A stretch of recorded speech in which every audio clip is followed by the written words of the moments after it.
tech is great, but sometimes it just gets a bit too much. And the human touch is really important. And it comes back to the thumbprints as well. It's a bit meta, the whole thing that we make the film in an age-old crafted technique, but we use some of the most cutting-edge production technologies to do that. Right. Yeah. So we're not trying to demonize anything. No. It's a balance. Yeah. Just keeping it in check, really.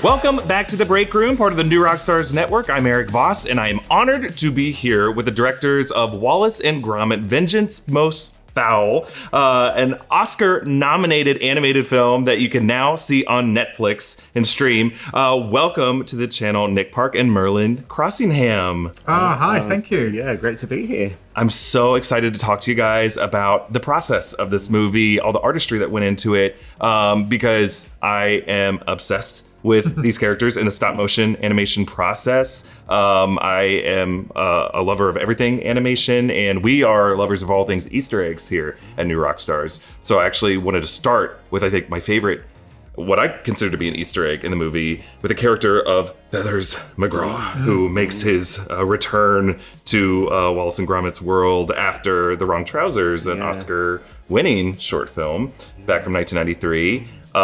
Who is imprisoned in the zoo and is able to hijack through a computer network Wallace's latest invention, Norbot, right here. the garden gnome, who also joins us. These are the real models? Absolutely, they are, yeah. The actual from the movie, Wow. So this is the scale we work to. they are just expensive action figures.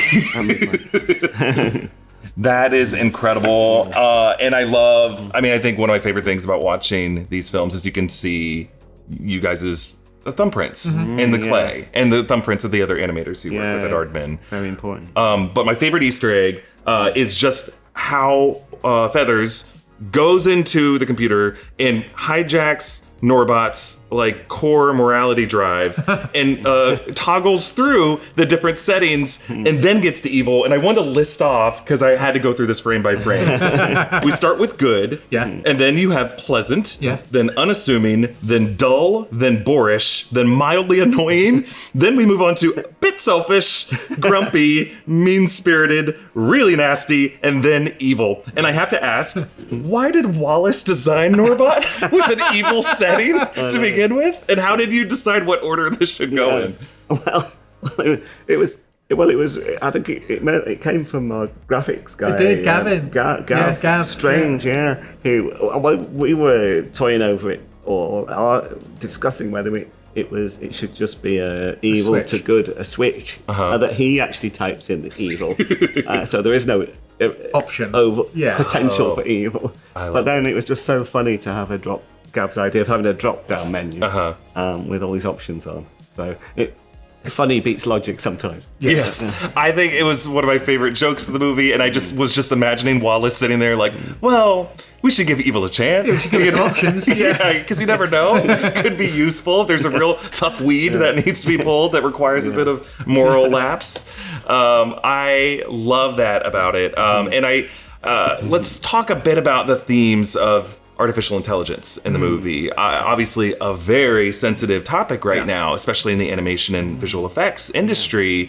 But I think you guys did something pretty novel in the way you talk about AI in the movie, in that certainly the dangers of it are posed, but also I think the excessive fears over everything about technology are also shined upon.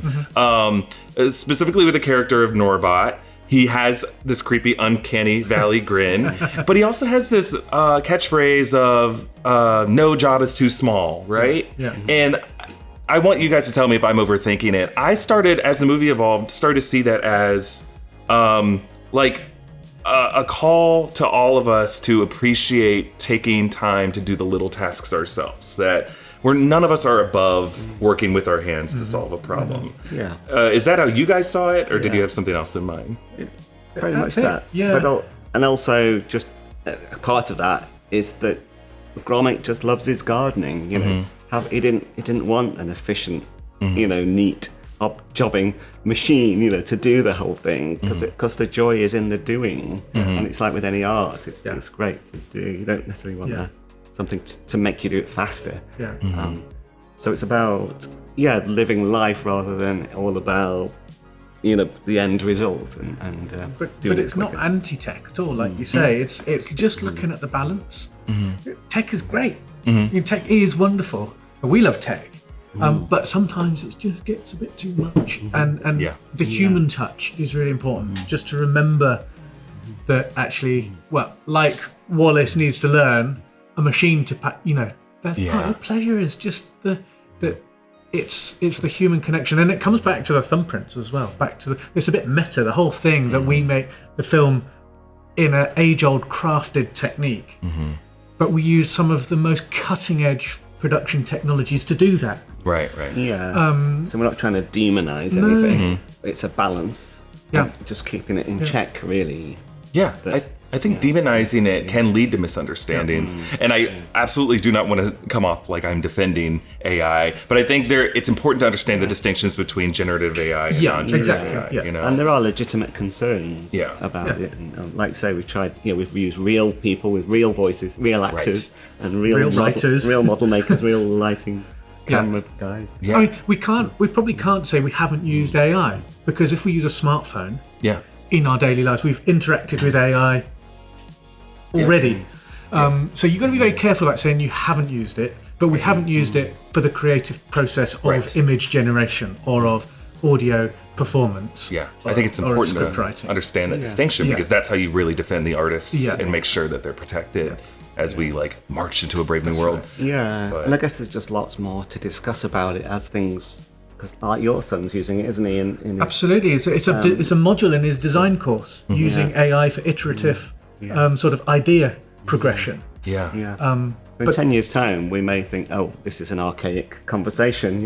Right. But that doesn't mean there aren't concerns. And I think maybe Aardman might be in a unique position among the animation industry to have that conversation, because you guys do prove your work. You show your work in everything you do. There are clearly no real shortcuts you can take with stop motion. And I love seeing the ridges of thumbprints in Wallace's face. And I was reminded, I'm not going to call out what movie it was, but there was a movie that was making a story out of toys and animating it, and they used VFX to put a thumbprint on a brick. And I just thought that was so interesting. I'm like, that's interesting, but it's you still you made it. You could have made stop motion of these toys to make this movie, but you didn't. Yes, that's ironic that you can now replicate authenticity. Yes, It's just made me think, going forwards, is having our animators' biometric data all over the screen for the world to see a good thing or not? But anyway, we'll worry about that when we. Well, it's one of 30. You're only just narrowing it down to a group of Bristol-based artists. Luckily, it's all kind of mashed up, and it's not like one clean thumbprint. Right. Also, there's that thing of whenever anything becomes trend, or then especially on the tech front, there's usually always then a pushback as well. But people realise how much they love real books rather than ebooks. I mean, people were worried about the steam engine. That was a raw, new, frightening technology. Right. I think this is natural. I'm not saying that AI is going to be fine in the future. It might be the worst thing that ever happened, but it might be the best thing that ever happened. It's so juvenile in its evolution. I think what's a triumph of your film is that you really highlight what is the real fear. It is people misusing or hijacking or exploiting the technology. And so I was surprised throughout the film realizing, Norbot is not the villain of the film. Feathers is the villain. Exactly. Feathers is using it, and he's motivated by greed. And can we just talk a moment about this brilliant creature who is somehow able to fool everyone just with a rubber glove? He's in his cunning chicken disguise. I was like, it's amazing that you recognized him. He's hiding in plain sight. What I love most about this character, I think, is his silence. Both Feathers and Gromit are silent characters, but for whatever reason, I don't know if it's in the design of the eyes or it's just the fact that we love dogs more than we love birds. But we look at Gromit and he's a silent figure, but we love him. We fill it with humanity. We look at Feathers and we see that silence, and we hear the silence and we fill it with dread or mischief. Yeah. Why is it that we have that double standard? And I think from when we first did Feathers McGraw in The Wrong Trousers, Steve Box, by the way, was greatly responsible for a lot of his animation, and it was dealing with a simple shape, and with as you said, there's not much expression, so we use, I guess it's a lot of animation, it's using simplicity, using limitations as your strength, which is the whole strength of clay, I think, really. And it, as you say, it's the way he walks on. We had to be very disciplined with the animators and studied, and the way he walks on. It's all about the timing of the way he turns, and the only things that make you know something's going on is the blinks, and or lack of. We debate, should he blink twice or once, or maybe not at all, and sometimes not at all was stronger. It was a bit more Hannibal Lecter. And that's right. Yeah. Then Anthony Hopkins say that he was inspired by birds in his performance. Right. Yeah. So less is more is the rule, and really. Because of that, Feathers becomes the most cinematic character, because you don't have a fully sort of articulated body that you can do a physical performance with. You end up needing to make the camera, the composition. Is it a slow camera move? Is it the lighting, the way he comes or goes from the lighting, or the way lighting is treating him, the music? I mean, of course, every shot in the film is like that, but Feathers specifically needs all of that to sort of hold it. We need to sort of be on our A game as directors to make sure that his screen presence on screen is absolutely maxing out at every opportunity. And then, as you say, it's the audience fills in the gaps. Because they then read into him, helped, like you say, by the music or whatever. And his silence is his superpower, really. I mean, I saw that in so many ways. From the opening shot to the final shot of this character, when he disappears in the steam from the train, it felt like a classic Mission Impossible or a Bond villain who just... He escapes now that we're in Yorkshire. I feel bad for the people of Yorkshire. He's banished to Yorkshire. I know. And then, I mean, I think my favorite cinematic homage was the Scorsese Cape Fear stuff. I mean, Sideshow Bob is one of my favorite animated villains, and just like seeing this bird do chin-ups while that music is playing as he's seeing the news coverage was just such a funny reference, and I think that's just great. I can never get enough of a Cape Fear reference. And it just did Cape Fear also inspire the houseboat sequence? There is that sort of big set piece in the De Niro Cape Fear, and no, it was more that they're a really boring, mundane place.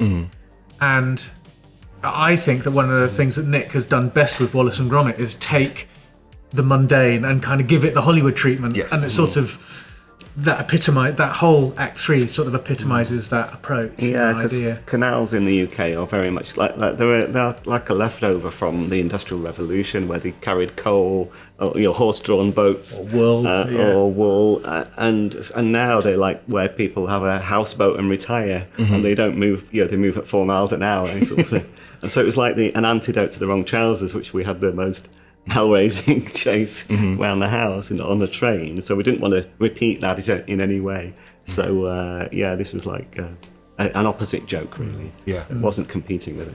It's one of my favorite things. I think the most valuable for me as an American watching these films growing up, from Shaun of Sheep or Wallace and Gromit or Chicken Run, is like, I think that's been one of the more valuable exports from your studio, is enlightening the rest of the world on just like the virtue and the value of, I would say, suburban or really northern English culture. And now we have things like the Great British Bake Off, or we have the movies of Edgar Wright and Simon Pegg, and movies like Hot Fuzz that have done a similar thing. But I feel like you guys were doing that, and without these films, I would have never known much about British culture outside of 007 They're films. like documentaries. Yeah, like documentaries from me.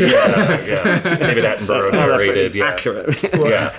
There are greater challenges now with doing a feature and revisiting some of these settings and setting action and spectacle. I think all the locations and the places that sort of are based in truth. You know, they aren't exact replicas, but they are observations of life from a time gone by. But certainly, you know, the streets in towns and cities up north do have the feel that of the world of Wallace and Gromit. So that's where we draw from, really, isn't it? Yeah. And I guess we've grown up with American movies, and many fantastic ones, obviously billions of them. But it's like a chance for us to let's be true to ourselves and where we come from, and champion our own cultural experiences. And if the stories are universal, that shouldn't be an issue.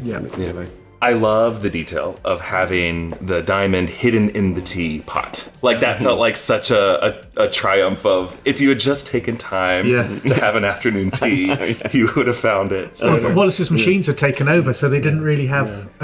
So there was... Yes. And we had to track back through all the movies thinking, wait a minute, have the teapots changed in the different movies? We've got to get this straight, And of all the things our wonderful fans point out for us that we've got wrong, or have made mistakes or continuity errors, no one yet's actually mentioned that the diamond wouldn't actually fit through the top of the teapot. Wow, that changes everything. So a whole set of the questions now. But I think because it was such like a lovely reveal, I think we're willing to look past it. It's like comedy beats logic again. Oh, and we just feel for Gromit throughout the film. Like, he just wants a simple pet. He just wants a normal breakfast or a nice day gardening outside. So the fact that we end the movie with that, I think, is just such a lovely place to end. I feel this way often, and I want to ask you guys. We do a lot of YouTube videos here, and we are, we have our own version of editing and writing and research. And sometimes I feel like, do we as inventors and creators invent these long roundabout ways to just bring happiness into the world, when if we could just connect with the people in our lives instead? Like, I feel like Wallace is inventing all these wild ways to pet his dog when he could just pet Gromit. Do you ever feel that way as animators? Like, I bring so much happiness into the world, or I could just, am I overworking myself to do this? It is a lot of work making a film, isn't it? It's like a monumental task. And and I think there's that truth, really, that anything worthwhile does take time. And I guess that's true of Gromit's Garden.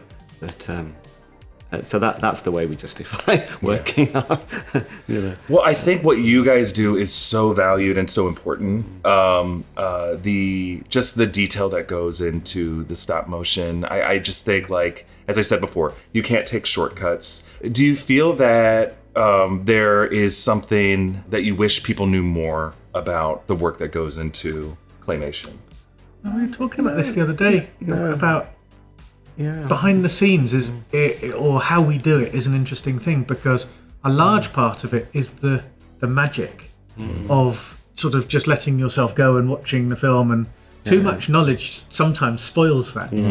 And as a filmmaker, if I'm watching a film, I wonder how my wife's like, shut up, enjoy the film, just be in the film. And while I love sharing how we make it, there's a part of me that goes, no, we should just sort of just let it be mystic. The mystery is important, isn't it? But like I'm reflecting the same thing, really, is that I recognise that people just love seeing behind the scenes, and so we don't want to take that away from people. I mean, I certainly did when I was sort of a young animator or aspiring to be an animator. I'd like, oh my goodness, how does Ray Harryhausen do that? Or how did they do that in Nightmare Before Christmas? Or how did Nick do that in a close a Grand Day Out? And my mind was kind of, and back then, the only real knowledge I got was through Cinefex magazine, and there was no internet, or you had to meet someone, or you had to find someone and say, how did you do that in person, like at a film festival? So now that sort of knowledge, inverted commas, is sort of all around us in the internet, I do actually think, while I would love to keep it all a secret, actually, if people want to know, it's delightful to share. We all we all have our inner geeks, don't we? Yeah. That needs feeding. Yeah. Just another reference that I noticed, a cameo from the farmer from the Shawn films makes an appearance in this film. I don't think the idea is to suggest that these worlds are interconnected, right? Like, no, really. They are on their own It only paths. works as a one-off, really. Yes. Like it's a joke. It only works if it's a joke. If the joke works, yeah. But we don't cross these worlds. I mean, Shawn was in A Close Shave. That's right. Yeah. So they are a sort of a result, Spin-off. an evolution from that. But their worlds are But we separated sort them. of separate. Yeah, there was talk of in the first Shaun the Sheep movie of having Wallace and Gromit go through the back, but we went against it in the end because it was too crossing over. I feel like there's like a broader movement in Hollywood franchises to have everything interconnect and everything is connected, and it's nice to have a corner of the world that is just living in their own little hamlets, and I like that about it. Do you have anything you can tease about what's coming next from Aardman?